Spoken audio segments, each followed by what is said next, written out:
In the humble village of Banderswall, Maple, Sparhawk, and Riven have prepared to set out to have a meeting with Sasylia. Equipped only with a compass to find her. This compass is faceless and markless, having only a needle that points in a direction that will lead you to her. Having prepared a healthy stock of rations, you set out on your journey, not knowing where the compass will lead you to cross, only knowing where it will bring you. The total journey takes 2 weeks. When you finally arrive at the place which you can only assume is the type of place where you might meet Sasylia, you arrive at the base, at the bottom of 2 cliffs, a chasm. Looking into it, these 2 cliffs stretched up towards the sky, and the compass points directly into the middle. Going into this passageway, you can tell that this is an abode of many different types of insects, such as giant centipedes and spiders. Carefully going through, you reach the back, where an opening into a small cave is seen. Inside, there is the pedestal, which you saw in the Underdark. On top is a stone skull with 3 tongues sticking out.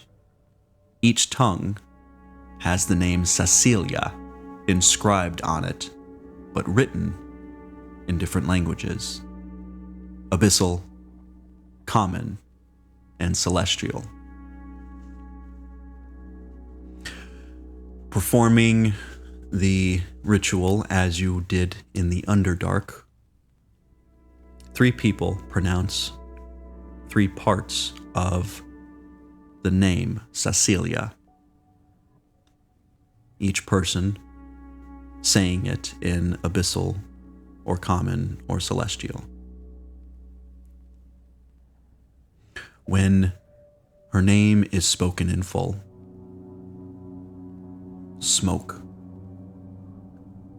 exudes out of the skull, pours out, and it envelops you 3.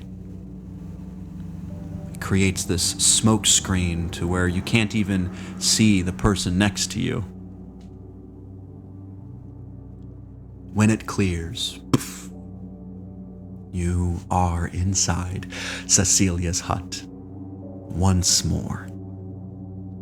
On her throne of bone and wood, you see the ebony woman with dreadlocks interlaced with jewels, holding a tribal staff and whited over eyes. She stands up and leans in. "So you've come to see Sasylia yet again." "They never can stay away. So, what have you come for this time?" "Knowledge for knowledge." One by one, you make known to Sasylia your request. She addresses Riven first. "Boy, what have I told ya? Knowledge for knowledge. I am not some enchanter giving out services."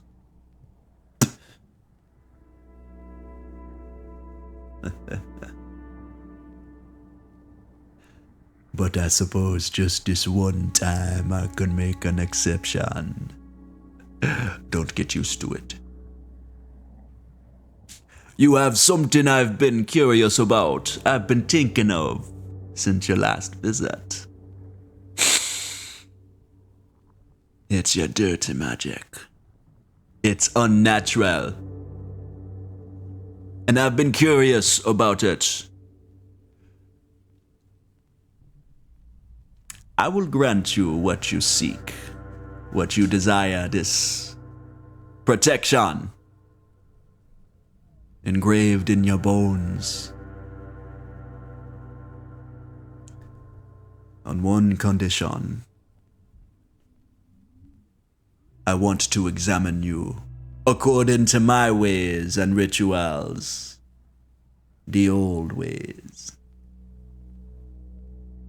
This is not without its risks. Let it be known. You will most likely suffer loss and harm. I will make every effort to prevent whatever befalls you from any harm, but I make no promises, and I will not take the responsibility of relieving such burdens. I make no cures.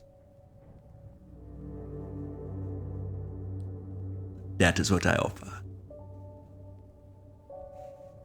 Please discuss amongst yourselves.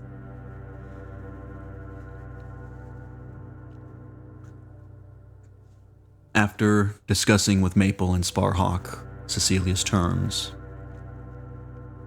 Riven agrees. Amazing. Well, let's get started, shall we? First things first. Disrobe down to just your undergarments.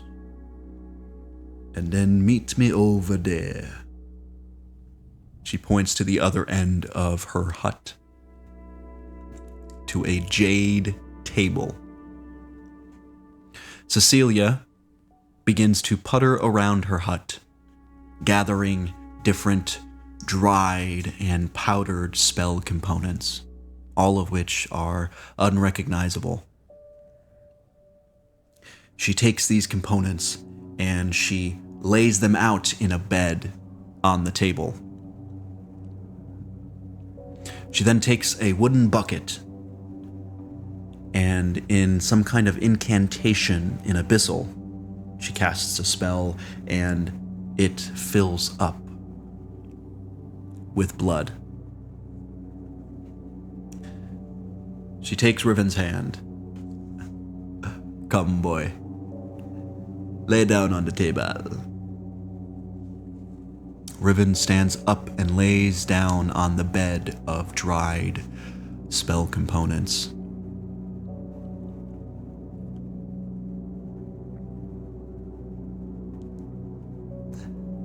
I want to understand your magic.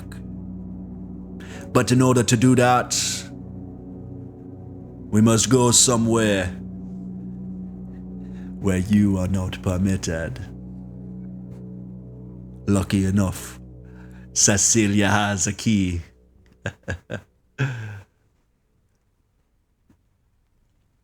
But the only way I can take you there with me is if we bind our soul together. Temporarily, of course. I have no interest in being stuck to you. It will only be momentary. Don't you worry.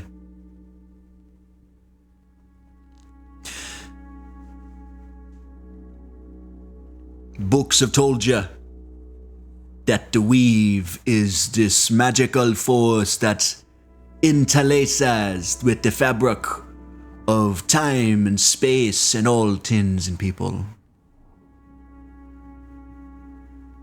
This is half true.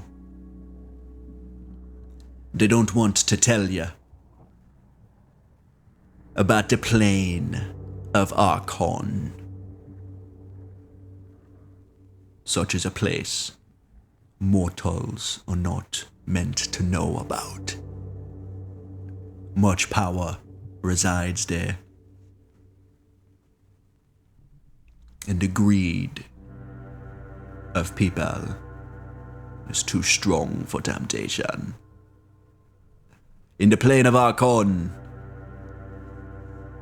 resides the source of the weave. And the source of the weave connects to all people and tins. But in the plane of Archon, if you sever that connection, poof, no more magic for you. Such as a powerful tool for mortals. Such as powerful knowledge for mortals. In the plane of Archon, I will be able to see what exactly is the nature of your magic.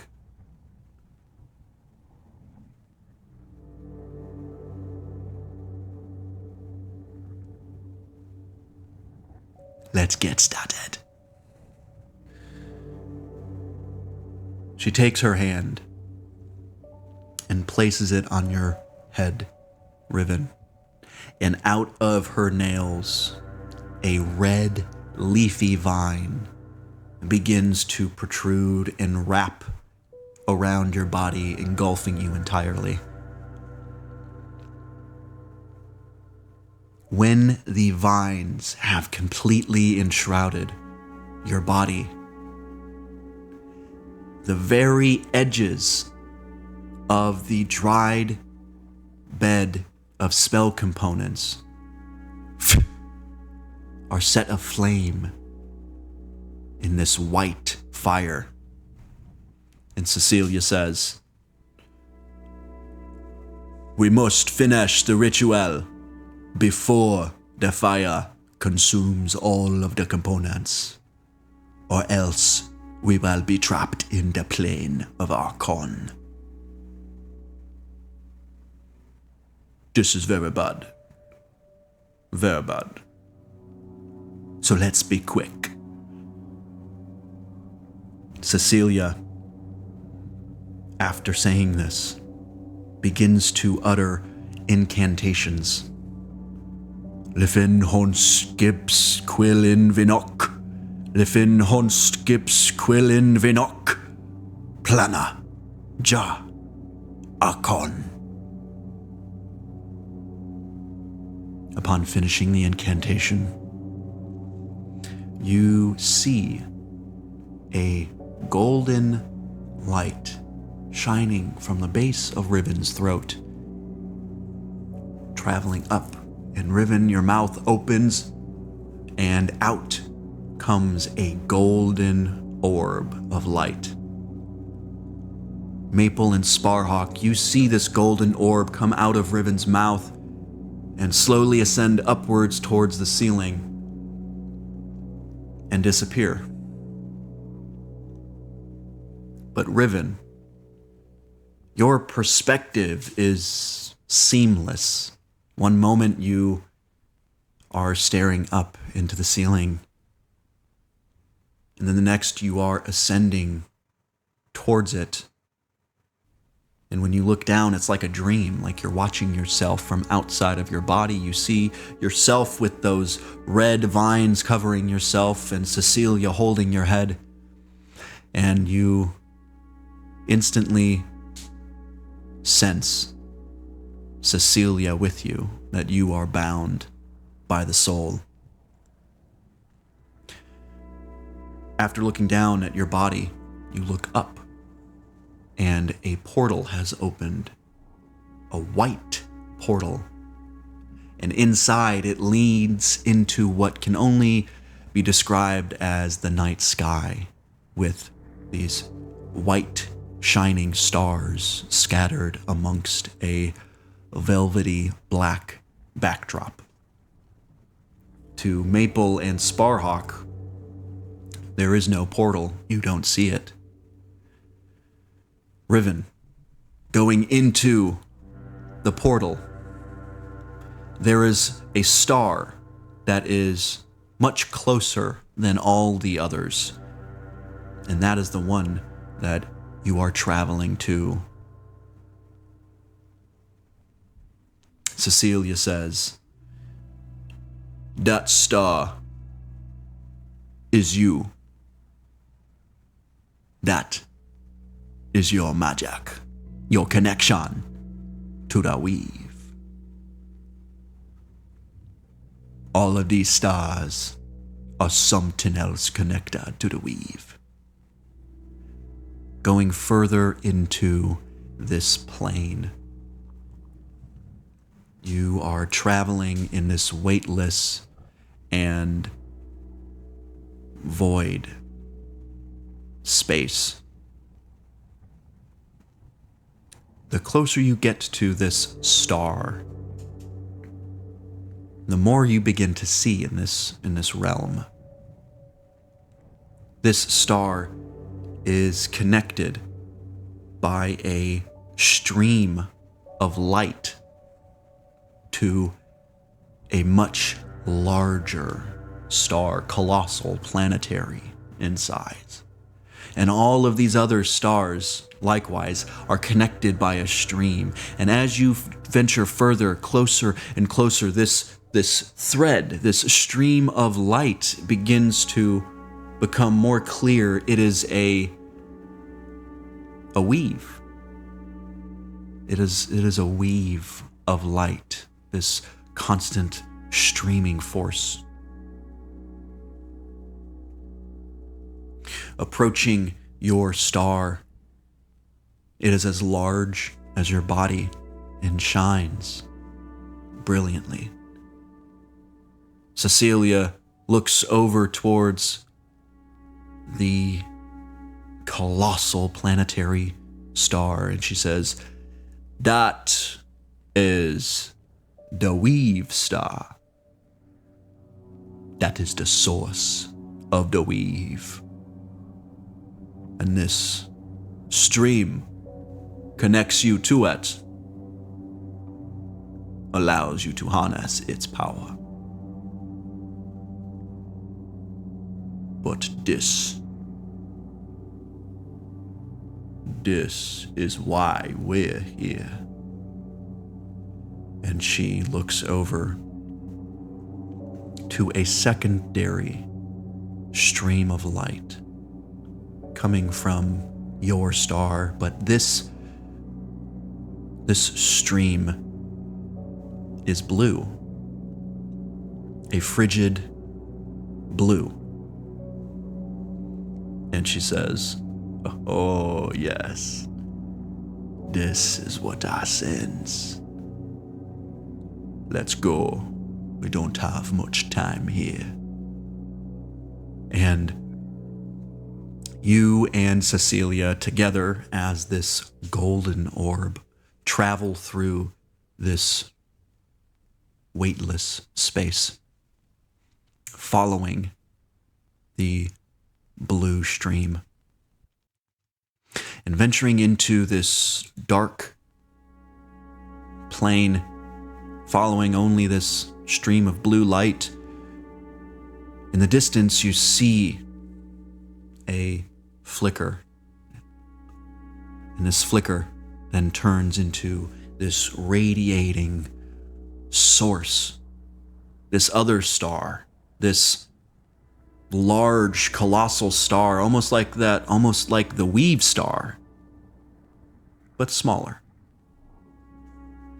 And this stream which you have been following, that is connected to you, leads to this larger blue star. And looking at it closer, you can see on its edges there are frays. There are almost hair-like frays coming off of it, extending out into space, that lead to nothing. But there are other streams connected to this larger star. Sasylia says, "So this frayed star is the source of your magic." Oh, ho, ho, ho. I think I know what this is. Let's have a look. She has a closer look, and upon closer inspection, you see these streams of light which are connected to this frayed star, and she follows these other streams, and they lead to other stars which represent people. And she says, "There's other people connected to this frayed star, much like you are connected. But these people are not connected to the weave. They are only connected to this frayed blue star." Interesting.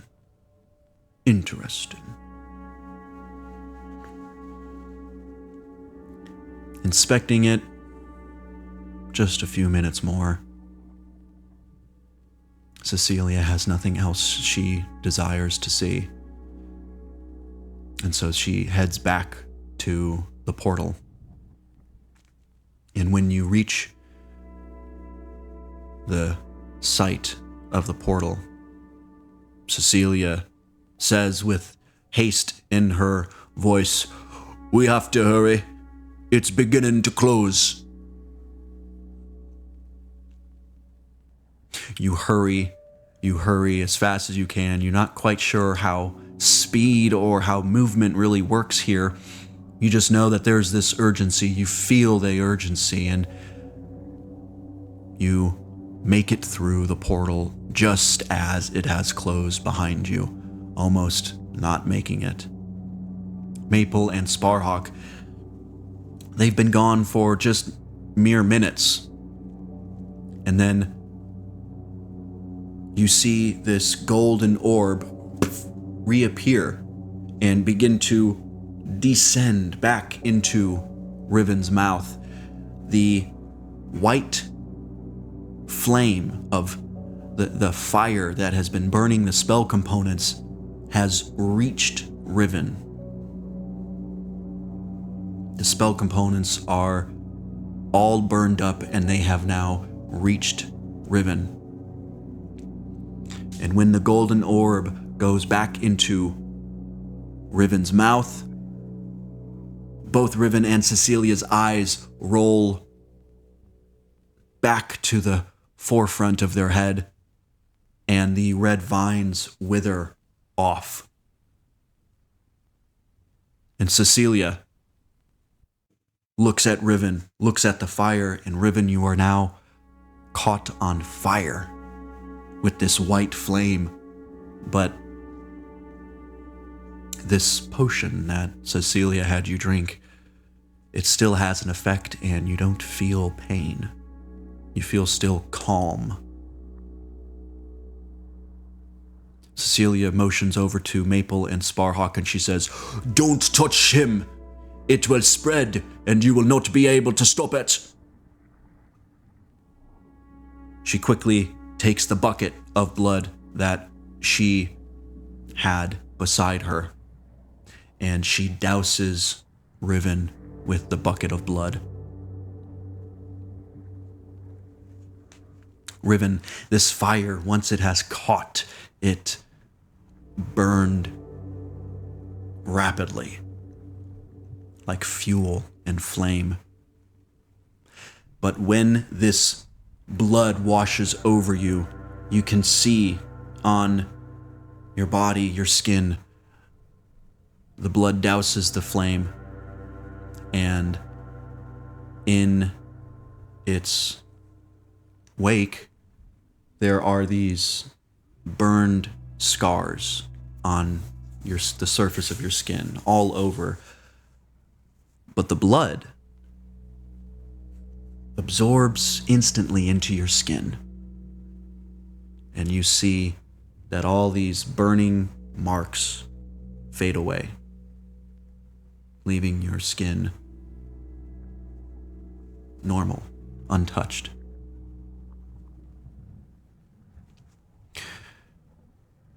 Sasylia begins to quickly inspect your body from head to toe, and then she goes over to the foot of this table.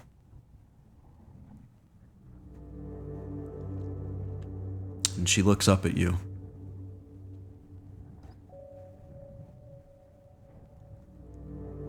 I'm sorry, boy. Your foot. It's gone. Riven, you look down at your feet, and your left foot is sitting on the table, disconnected from your ankle. Your foot is charred to the bone.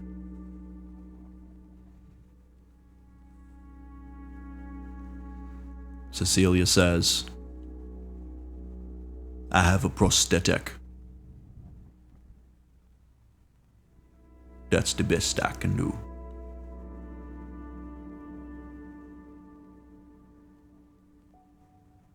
But we still have some business. You still need what you came here for. And now it's time for me to make good on my end. Lay back down. Sasylia takes her hand and places it onto your chest, Riven. And taking out a spell book, she begins to chant other incantations. Harafa bin Kunja, Rosh Mul Zanast Kaldi. Her hand melds into your chest underneath the skin, and you see her fingers grasp your rib cage, and you feel that. And she again chants her incantations. Horafa bin Kunja, Rashmul, Zanaskaldi. Underneath Riven's skin, this green glow of light shines through in the outline of runic scripts, flashing for a moment. And after the flash,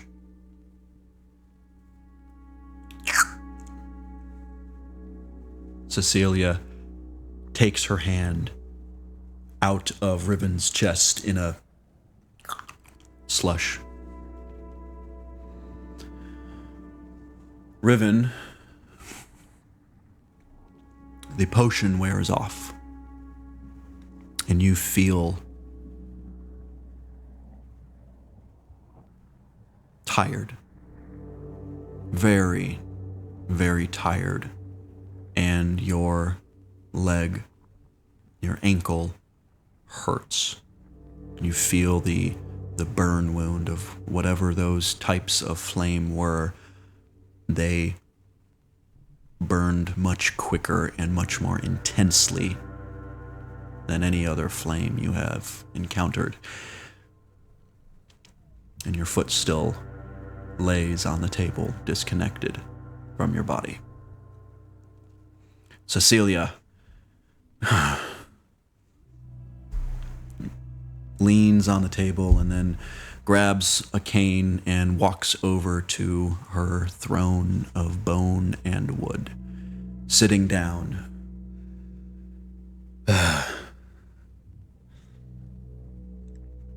Our deal is complete. And I will now tell you what I saw.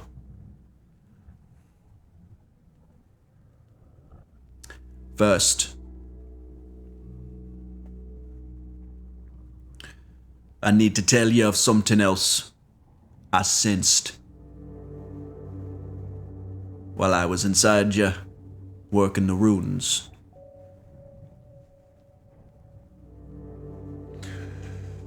This ritual had an effect on you going into the plane of Archon. It weakened your connection to your other source, the unnatural source of magic. Nothing of worry.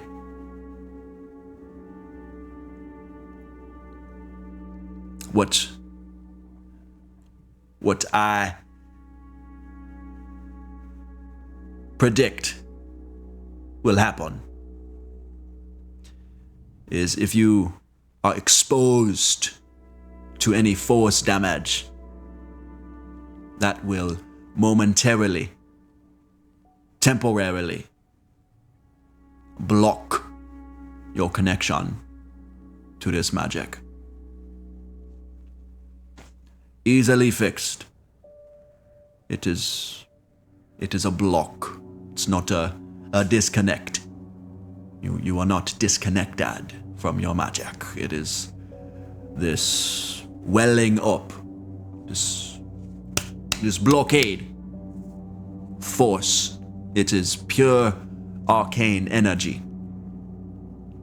Imagine like a surge of power from the weave rushes into you, and it blocks up this pathway you have to your dirty magic. Easily fixed. No matter how I explain it is easily fixed. Meditate. Meditate for meditate before you rest. Meditate before you sleep at night. And then go to bed. You need a night's sleep before you reconnect to it.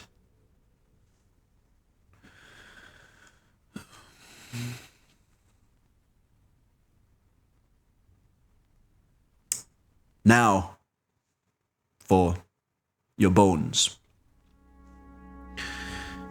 You have the protection which you want, the protection against detection and divination.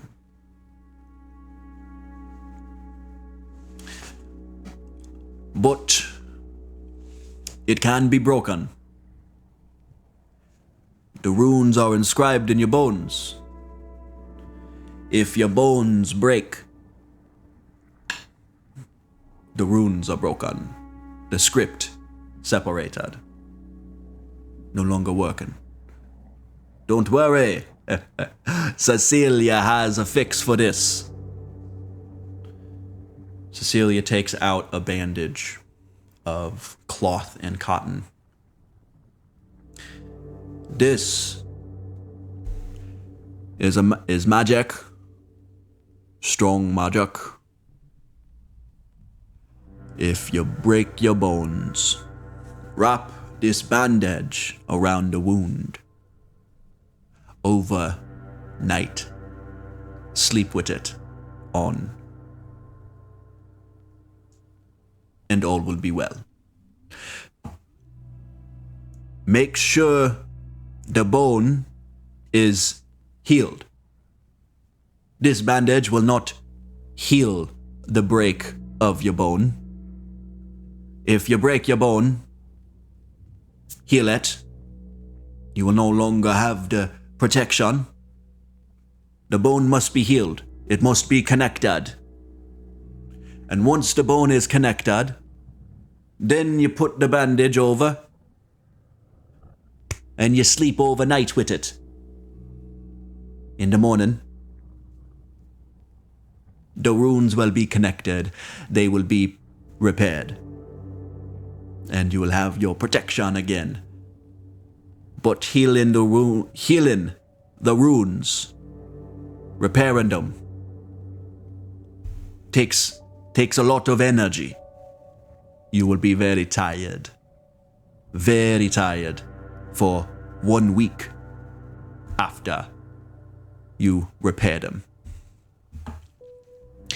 If you lose a bone, your hand gets cut off, your fingers get cut off. Same process. If you put the bandage over where the broken bone was taken off, you sleep with the bandage on, and then you're healed. 1 week of being tired. So, that is your doctor's orders. Very important. Very important.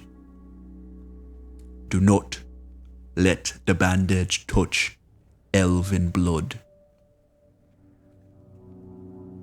Very bad. Very bad, Tins. Very bad. If you lose the bandage, guess what? You get to come back to Sasylia. And I do not give them for free. So expect another deal.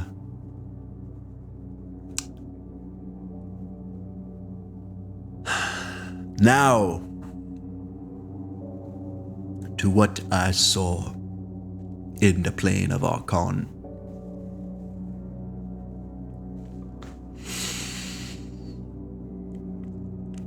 You have two sources of magic. The Weave Star and the Frayed Star. You are the only one connected to the Frayed Star and the Weave Star. There are many others connected to the Frayed Star.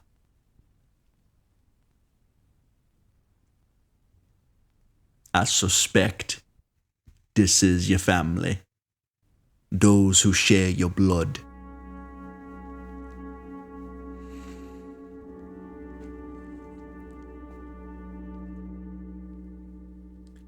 The Frayed Star, it is unnatural. Its source, I do not know where it come from. It is unstable. Sloppy in some way. Those frays on the edge of it, that is the magic, the Archon, escaping from it. It cannot sustain itself. And so it leeches off the life of others connected to it. But I suspect that you are sustaining it with your connection to the weave. Perhaps at one point in time, it was as large as the Weave Star. But now, it is much smaller.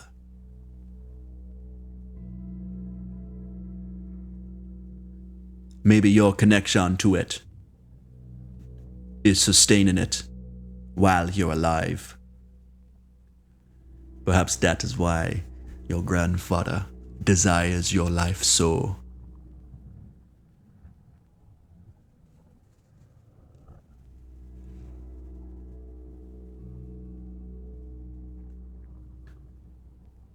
Where will you go, boy?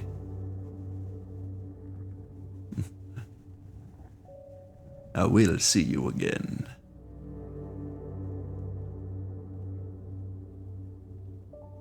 But for now, our business is over. Thank you for the knowledge, and enjoy your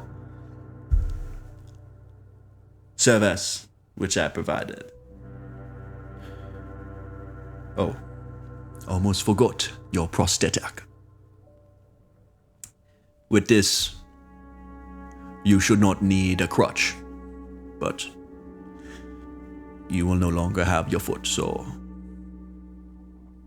don't go frolicking anytime soon. Now, Sparhawk, let me have a look at you.